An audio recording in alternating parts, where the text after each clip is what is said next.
Hi, I'm Darren Gough and welcome to my new cricket show. For those of you who don't know me, I used to play a little bit of cricket for Yorkshire, Essex in England. I was a talkSPORT presenter, MD of cricket at Yorkshire, but most people probably know me for being that dancer on Strictly Come Dancing. I played in 4 Ashes series, 2 at home and 2 away, and I never was on the winning side in an Ashes series. I never had that pleasure of lifting that little urn. So what we're going to do 10 shows on how to win an Ashes series. Whether it be captaincy, whether it be handling pressure, whether it's dealing with that outside noise from the media, Australian media, English media, or the fans' expectancy home and away. So, what do England need to do to lift that little urn in January at the SCG? This is how to win the Ashes. England are 2-0 down with 3 to play. So what do they need to do to turn it around? This week's show, what to do when the wheels fall off. Right, I want to chat to you guys because part of an Ashes series, right, whether you're Australia or England, things are going to go wrong, right? Without a doubt. I mean, it's the biggest series for an Englishman, it's the biggest series for an Australian. They're long as well. There's lots of things that can go wrong. Lots of things can go wrong, and plenty did go wrong when I went there, 94, 98, 99. We had deaths, we had births, we had people losing the plot. So what is the best way? How do you, as a group, regroup and make sure it doesn't start to affect the way you are playing moving forward? I don't know about how you guys feel about it. I'd be fascinated to hear both of you. But I think one of the big things is being honest, right? I worked with a team once where everything was going wrong, and we just sat down and talked about how everything had gone wrong, and just be like, "What? And it solved it?" We won the next game. And I think part of it was because everyone was holding on to the pressure of like, oh God, I'm going to be the next one to make a mistake. And then everyone sat down and went, actually, that wasn't our fault. And we should have won that game. And and it allowed people to be honest and to also say, maybe we should try this and we should try that. It's the hardest thing. What fans want, you two know more than anything, what fans want is McCullum to go in there and just yell so loud that the whole ground hear him yelling, right? But realistically, the best situation to get in is to go in and say, let's just be honest. And let's put our hands up when we've made the mistakes and let's talk through them. And that's a really hard thing to do sometimes in those change rooms. You probably had times when that's what you needed, right? And instead what happened was you had a coach yelling at you. So we know we're playing bad. There's no point yelling at us. What we need to do is understand what we're doing so we can get past it. And in this situation, these lot don't have team meetings. No, they've gone on record saying we don't believe in team meetings. We might have the odd one, but... Well, that's the Andy Flower way, isn't it? He does meeting after meeting. Meeting after meeting. He's prepared, and he does over-prepare. Yeah, I know we meetings joke about it. Yeah, meetings to organise a meeting. Yeah. And that's why he's got probably the results over many years. Not 1 series, not 2 series. This guy has done it all around the world. Yeah. So you can't say it's not the right way to go about it. But this lot don't have team meetings. Gary Brooks said the other day when he was captain in the one-day series, either away or at home at the end of the summer. You know, we don't have a team meeting. You know, we don't have a team meeting. But they're not in big on team meetings. Brendan McCullum's not like that. He said at the end, there was a question. I think Ricky Ponting's face was a picture. One of them, somebody asked him a question and said, are you going to go back, have a sit down in the dressing room, have a beer, have a chat, debrief everything that's going? And McCullum just went, well, we'll be going to have a beer. Which is not, look, I don't think it's a bad thing. Mate, me and you are the worst two to ask that question. Yeah. Because me and you on plenty of occasions, lose. We've definitely had a beer, more than one. No, I don't mind having the beer bit, but I still want us talking. Yeah. And I still want us dissecting. But that's gone out of the game, hasn't it? I mean, we used to have a beer, we used to talk. They're not telling each other the truth, though. I think that's the thing. That's the problem. They're not telling each other the truth. Who's telling Harry Brook he's nicking off? Yeah. At the minute, are we talking to him? Is there somebody talking to him? Marcus Trescothick comes out, and I know it's hard. I mean, I felt sorry for Trez coming out. What he said wasn't great, but we came out and he's going,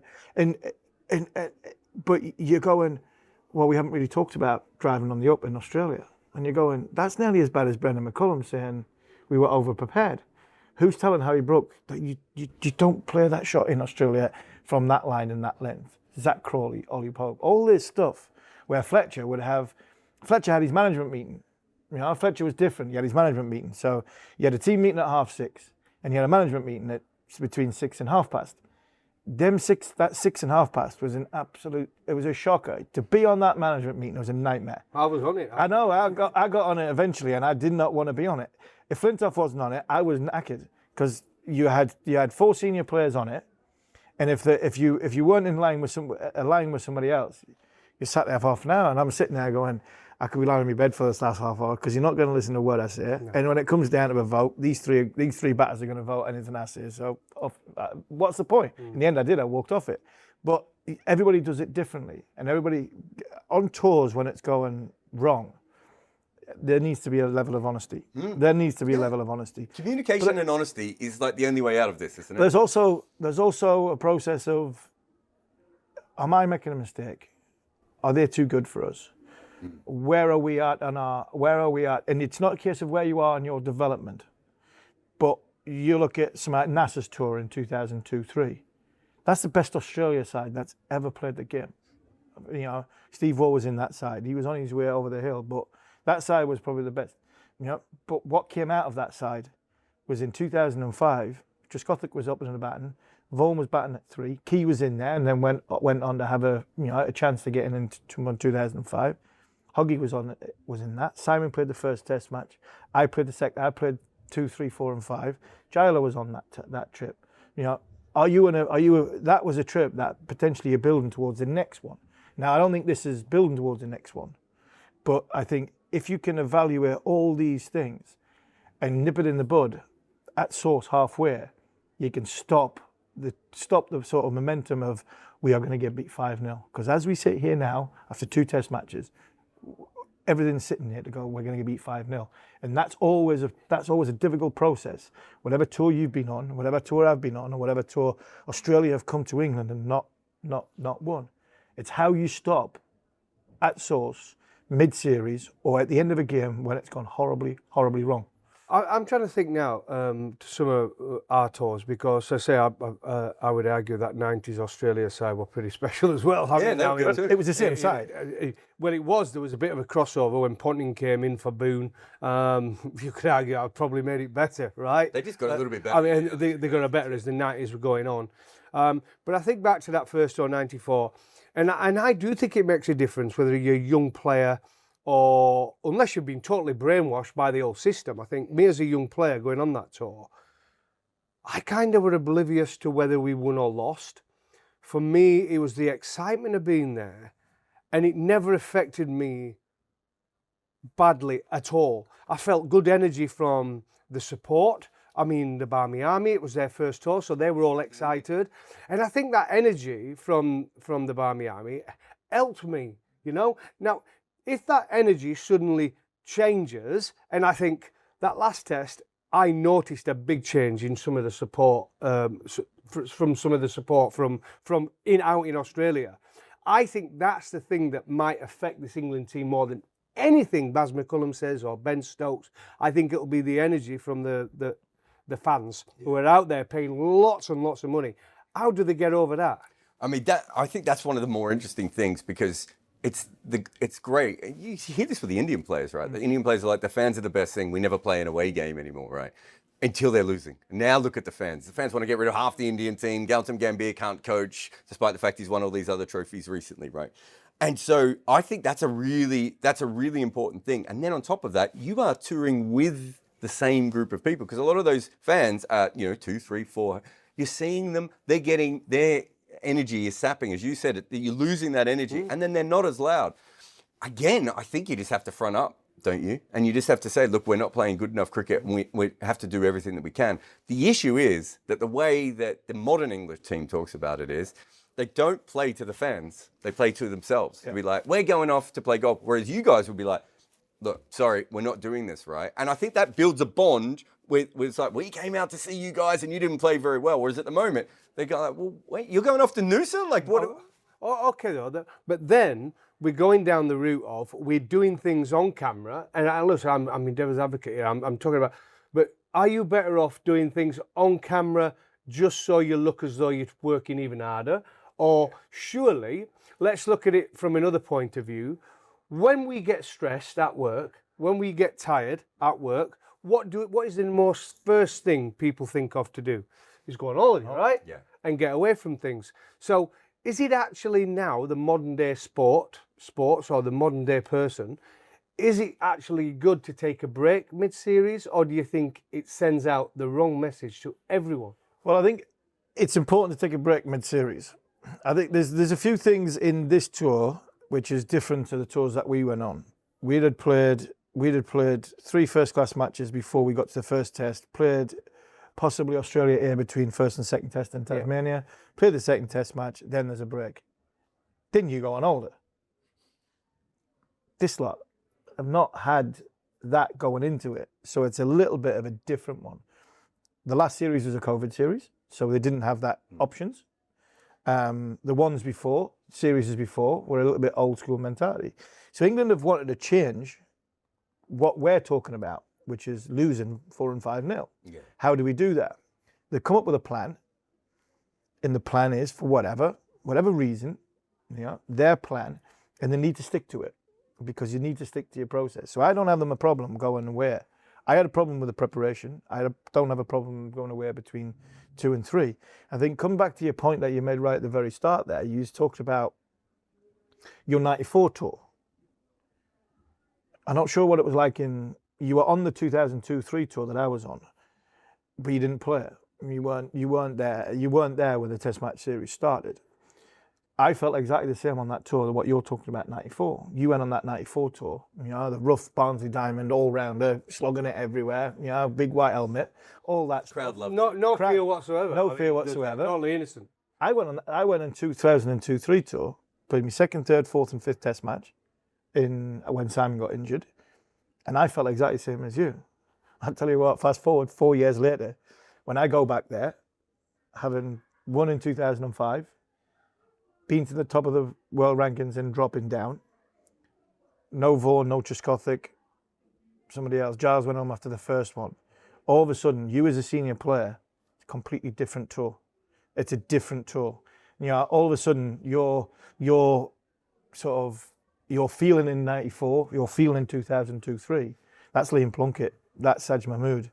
That's their trip. Yeah.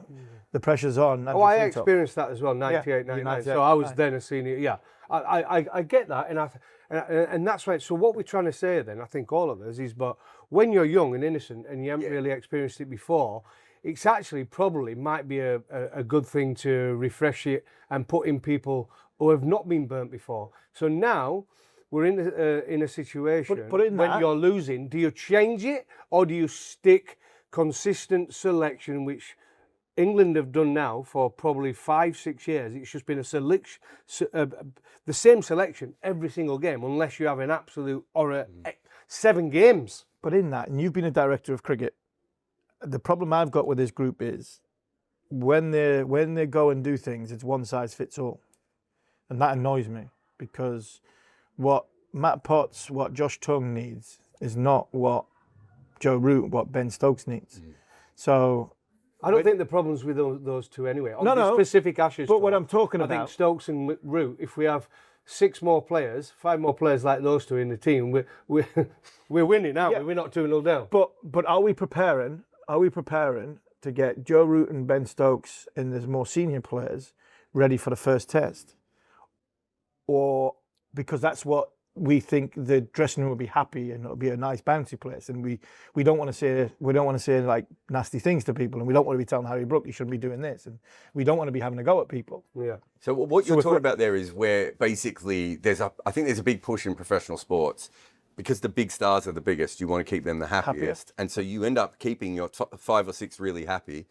And it's like, but the other guys need something. Follow the energy. They really follow the lead of a Root and Stokes. If England were 2-0 down, they need to prepare their own way. So they might need an extra 2 weeks training. And I think Stokes and Root and 1 or 2 maybe don't. Yeah, and I think there was a big movement in this particular team culture, right, to go.